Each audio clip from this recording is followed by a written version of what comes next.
Hello everyone, আমি বিশ্বজিৎ আর আপনারা দেখছেন হরর বাংলা। আজ আমি এক্সপ্লেন করব 2015তে মুক্তি পাওয়া হরর মুভি ডিমন্টি কলোনি। কাহিনীর শুরুতেই আমরা রাঘবনকে দেখতে পাই, যে একজন স্ক্রিপ্ট রাইটার আর এক প্রডিউসারের কাছে গেছে তার লেখা স্ক্রিপ্ট শোনাতে। কিন্তু স্ক্রিপ্ট শোনার পরেও প্রডিউসারের সেই স্ক্রিপ্ট পছন্দ হয় না। এটা দেখে তার মন খারাপ হয়ে যায়। তখন সে তার তিন বন্ধুকে ফোন করে। একজন হচ্ছে সাজিদ, একজন হচ্ছে বিমল আর একজন হচ্ছে শ্রীনিবাস। তারা চারজনের ঠিক করে যে সন্ধ্যেবেলা একসাথে হয়ে আড্ডা মারবে। আড্ডা মারার পর যখন তারা বাড়ি ফিরতে যাবে তখন ঝেপে বৃষ্টি নামে। আগেই বলে রাখি তারা চারজনই একটা কটেজেই থাকে। বৃষ্টি থামছে না দেখে বিমল রাঘবকে বলে যে তাদের এই রাতে কিছু করা উচিত, যেটা একটু হাটকে হবে। রাঘব তখন জানায় যে তারা চাইলে ডিমন্টি কলোনি যেতে পারে, যেটা সেখানকার হন্টেড বাংলো আর যেখানে রাত্রিবেলা মানুষের যেতে ভয় পায়। সাজিদ সেই বাংলোতে যেতে রাজি হয় না। সে বাকিদের বলে যে সকালে এক অ্যাস্ট্রোলজারের সাথে তাদের চারজনেরই সে অ্যাপয়েন্টমেন্ট ফিক্সড করেছে, তাই তাদের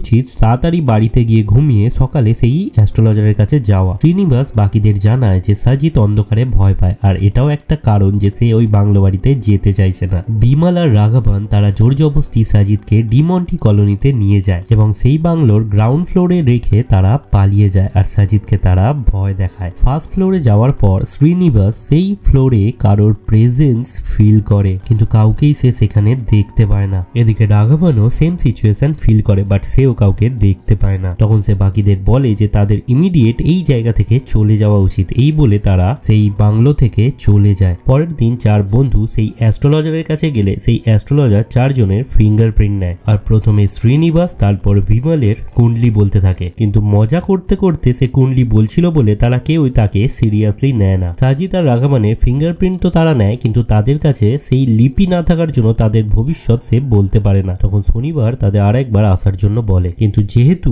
জ্যোতিষীকে তারা সিরিয়াসলি নেয় না তাই শ্রী আর তার বন্ধুরা সেখান থেকে চুপচাপ বেরিয়ে যায়। কিন্তু কিছু দূর যাওয়ার পরই শ্রীনিবাসনকে সেই জ্যোতিষী ফোন করে আর বলে কিছু আর্জেন্ট বলার আছে, সে যেন ইমিডিয়েট সেখানে আসে। প্রথমে শ্রীনিবাসন রাজি হয় না, কিন্তু কোনো উপায় না দেখে সে জ্যোতিষীর বাড়ির দিকে যায় এবং গিয়ে দেখে জ্যোতিষী গলায় দড়ি দিয়ে সুইসাইড করেছে এবং যেটা দেখে সে অবাক হয়। বাড়ি ফেরার পর শ্রীনিবাসের মুড খারাপ থাকে। সে বুঝতে পারে না যে জ্যোতিষী সুইসাইড কেন করলো। এদিকে রাঘবেন্দ্র সেই ডিমন্টি কলোনি নিয়ে রিসার্চ করছিল আর সেখানে সে কিছু আর্টিকেল দেখতে পায় যেখানে লেখা ছিল যে 19বিংশ শতাব্দীতে পর্তুগাল থেকে এক রাজা আসে চেন্নাইতে বিজনেস করতে। তার নাম ছিল জন ডিমন্টে। তার ওয়াইফ মেন্টালি অসুস্থ ছিল। তার ছেলে থাকতো লিসবনে। সে যখন তার ছেলেকে ডেকে পাঠায় চেন্নাইতে আসার জন্য তখন জাহাজ দুর্ঘটনা তার ছেলে মারা যায়। ডিমন্টি ঠিক করে যে সে তার দেশে ফিরে যাবে। এই বলে কলকাতায় আর ব্যবসায়ীকে তার সমস্ত স্থাবর অস্থাবর সে বেচে দেয়। তার ওয়াইফকে তার জন্মদিনে সে একটা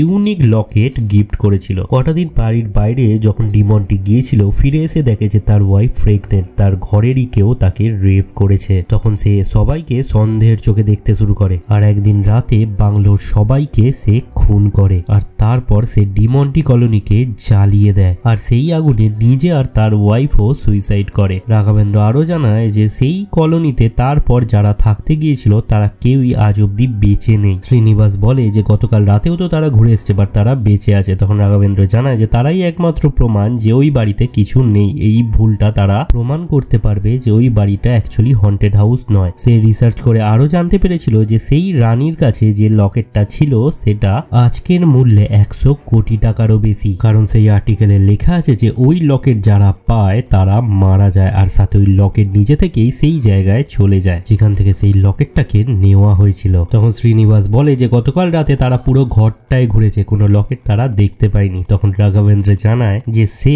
লকেটটা সেখানে দেখতে পেয়েছে আর সে সাথে করে সেটা নিয়েও এসছে, যেটা দেখার পর বাকিরা শকড হয়ে যায়। তারা বলে যদি এই লকেটটাকে বেচা যায় ভেঙে ভেঙে তাহলে যত টাকা আসবে যে তাদের বেকারত্ব ঘুচে যাবে। এই ডিসিশনে তারা সবাই রাজি হয়। ঠিক তখনই বাইরে ঝড় বৃষ্টি শুরু হয়। তারা সবাই মিলে ঠিক করে যে ঘরের মধ্যে বসেই তারা ভূতের মুভি দেখবে। এই বলে রাঘবেন্দ্র একটা ভূতের মুভি টিভিতে চালিয়ে দেয়। মুভিটা যখন চলতে শুরু করে তারা তিনজনই মানে রাঘবেন্দ্র, শ্রীনিবাস আর বিমল তিনজনই অবাক হয়ে যায়, কারণ তাদের প্রেজেন্ট সিচুয়েশনটাই টিভিতে শো করছিল আর তাদেরকেই টিভিতে দেখা যাচ্ছিল। শ্রীনিবাস টিভি রিমোট দিয়ে টিভিটা বন্ধ করতে যায়, কিন্তু কিন্তু তখন আর টিভি বন্ধ হয় না। তারা কিছুক্ষণ আগে যে কথাগুলো বলেছিল সেগুলোই টিভিতে প্লে হতে থাকে। শ্রীনিবাস সুইচ বোর্ড থেকে টিভিটা বন্ধ করতে গেলে রাঘবেন্দ্র বলে যে দেখা যাক টিভিতে কি দেখায়। টিভিতে তখন ভিডিও চলতে থাকে যেখানে বিমল বাথরুম যাবার জন্য ওঠে, কিন্তু সে বাথরুমে গেলে নিজেকে আয়নাতে পজেস অবস্থায় দেখতে পায়। আর তখনই কোনো অশরীরী শক্তি তাকে গলা টিপে বাথরুমের মধ্যেই খুন করে। অবাক কাণ্ড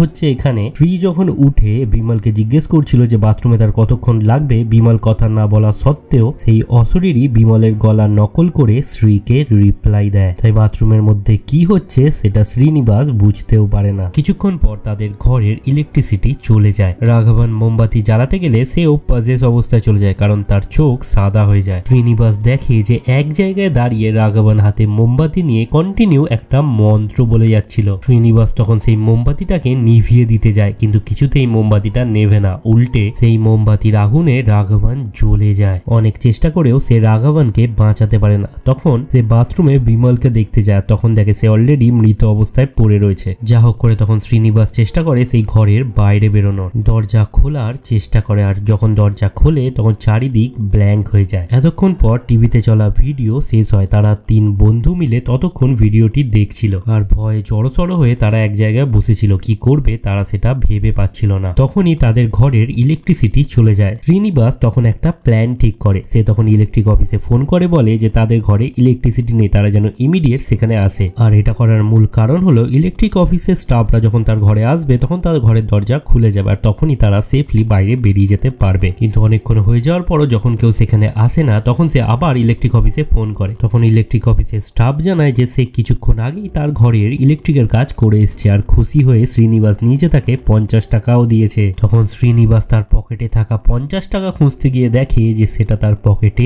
নেই। তখন সে রিয়েলাইজ করে যে এই ঘর থেকে বেরোনো অতটাও সোজা নয় তাদের জন্য। শ্রীনিবাস তখন রাঘবন আর বিমলকে জানায় যে যখন তারা জ্যোতিষীর বাড়ি থেকে ফিরছিল তখন জ্যোতিষী তাদের আর একবার ডেকেছিল ফোন করে। বিমল তখন শ্রীনিবাসের ফোনের রেকর্ডিং চেক করে আর সেই রেকর্ডিং শুনে তাদের হোশ উড়ে যায়, কারণ সেখানে জ্যোতিষী মশাই বলছেন যে তারা যে ফিঙ্গারপ্রিন্ট দিয়ে এসেছিল তার কাছে, সেখানে সাজিতের ফিঙ্গারপ্রিন্ট যখন জ্যোতিষী মশাই চেক করেন সে দেখতে পেয়েছিল যে সাজিদ অলরেডি ডেড। এখন তাদের সাথে যে রয়েছে সে সাজিদ নয়, তার বেশে অন্য কেউ রয়েছে। সেদিন রাতে ডিমন্টি কলোনিতে সাজিদ অলরেডি মারা গিয়েছিল। তখন তারা সবাই ভয় পেয়ে যায়, কারণ সাজিদের বডি তাদেরই পাশে ঘুমাচ্ছিল। তখন তারা ঠিক করে যে একই জায়গায় তারা তিনজন একসাথেই বসবে সকাল হওয়া অবধি, আর সকাল হলে তারা হেল্পের জন্য বাইরে যাওয়ার চেষ্টা করবে। রাঘবন জানায় যে তার কাছে ঔজা টাইপ একখানা বোর্ড আছে যেটা দিয়ে তারা ভূতের সাথে কমিউনিকেট করতে পারবে। যখন তারা কমিউনিকেট করে তখন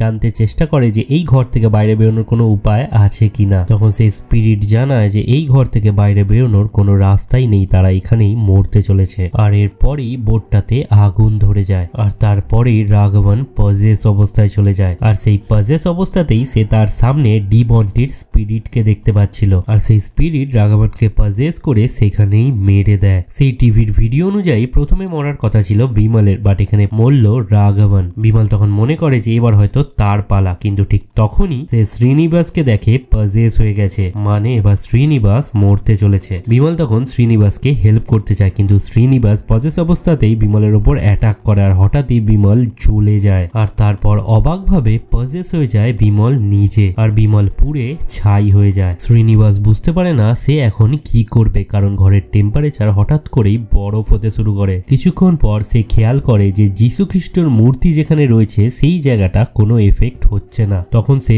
মূর্তির সামনে যায় যেখানে টেম্পারেচারও নর্মালি ছিল। শ্রীনিবাস বুঝতে পারে যে পালানো গেলে এখান থেকেই পালানো যাবে। তখন সে পাশের থাকা একটা জানলাকে ভাঙার চেষ্টা করে এবং কিছুক্ষণ পর সেটা ভেঙেও দেয়। অন্যদিকে ডিমন্টি স্পিরিট তখনও তাকে ভয় দেখায়, বাট যীশু খ্রিস্টের মূর্তির সামনে সেই স্পিরিটও আসতে পারছিল না। অনেক চেষ্টা করে সে সেই পাশের জানলাটা ভেঙে ফেলে এবং নিচে নেমে যায় আর লোকাল একটা দোকানে গিয়ে কিছু মানুষের হেল্প চায়, কিন্তু শ্রীনিবাস যতই ওদের সাথে কথা বলার চেষ্টা করছিল না কেন তাদের থেকে সে কোনো রেসপন্স পায় না। তখন রেগে গিয়ে তাদেরকে টাচ করতে গেলে সে দেখে যে সে তাদের টাচ করতে পারছে না। তখন সে রিয়েলাইজ করে যে সে হচ্ছে একটা স্পিরিট। সেই ঘরের ওপর থেকে যখন সে নিচে নামছিল তখন রডের ওপর পড়ে সে অলরেডি মারা গেছে। তখন রাঘবনের বলা সেই কথাগুলো তার মনে পড়ে যে ওই লকেটটা যদি কারোর কাছে থাকে তাহলে সে আর বাঁচে না, আর এই লকেটটাও নিজে নিজে থেকেই তার জায়গায় ফিরে যায়। তো এই ছিল ডিমন্টি কলোনি মুভির কাহিনী। মুভিটির পার্ট 2ও 2024-এই রিলিজ করেছে, যেটা আমি কিছুদিনের মধ্যেই এক্সপ্লেন করব। ভিডিওটি ভালো লেগে থাকলে লাইক, কমেন্ট, শেয়ার করতে ভুলবেন না। আর হ্যাঁ, দেখা হচ্ছে পরের ভিডিও। Thank you.